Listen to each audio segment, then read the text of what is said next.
7th of April 1757. The Battle of Prague is about to begin. Just a quick side note before we crack on with the battle. To avoid confusion, I thought I'd add that this is a fictional battle as part of my campaign. I know it's got the same name, it's fought in the same year, by the same generals with similar sized armies as the actual battle fought in 1757, but this is in fact part of my campaign. Charles hastily deployed his army just north of Prague. His army consists of around 62,000 troops with 48 heavy guns. His left, consisting of around 7,500 cavalry and 8,000 infantry, is commanded by Lacy.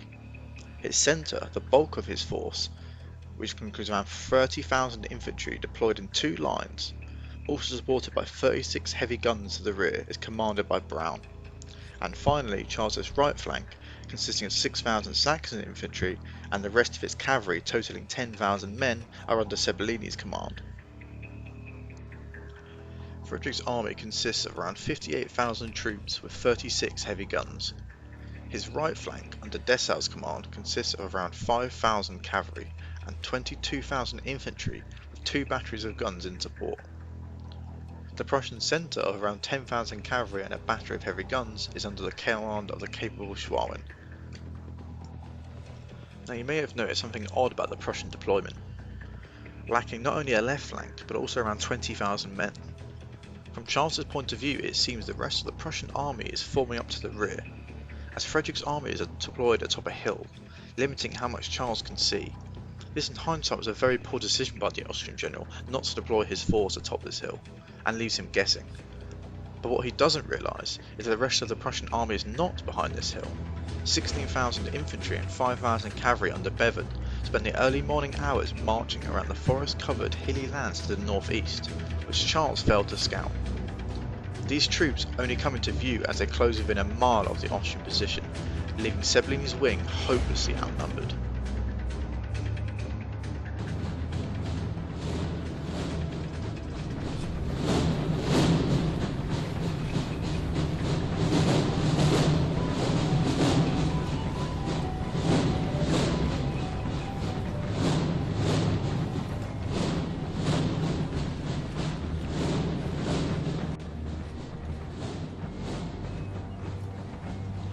The battle opens with a fierce bombardment from both sides, as round shot crashes into ranks of infantry.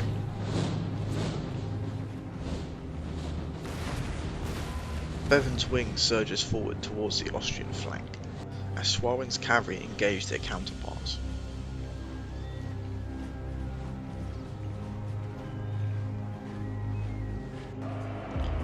Sebolini turns his 6,000 Saxon infantry to face the incoming Prussian attack, but how long can these troops hold out, being outnumbered by over 2 to 1?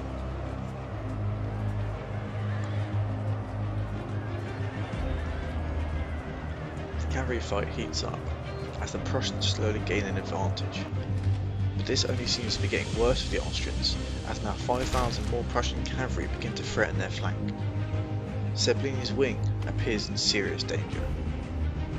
Brown and Charles agree they must attempt to break the smaller Prussian centre if they wish to snatch victory from the jaws of defeat. Around noon, the two lines of infantry collide. Fierce close-range volleys are let loose into lines of men. On the Austrian left, Charles finally orders Lacy's cavalry to push uphill against their outnumbered counterparts.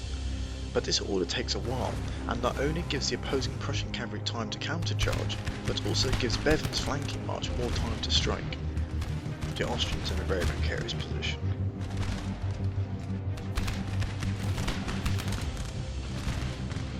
The Austrian right continues to crumble, but in the centre, the Austrian numbers begin to show, as Brown counterattacks and slowly begins pushing the Prussian line back.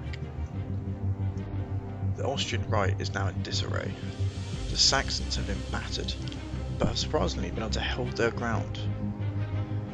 But now Schwerin's cavalry has been turned to face the Austrian main line in the centre.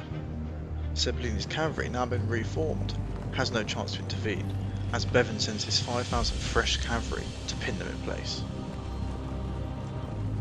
The Austrian cavalry charge on the left finally gets underway, but the Prussians countercharge with perfect timing, charging downhill and inflicting heavy losses on the Austrians.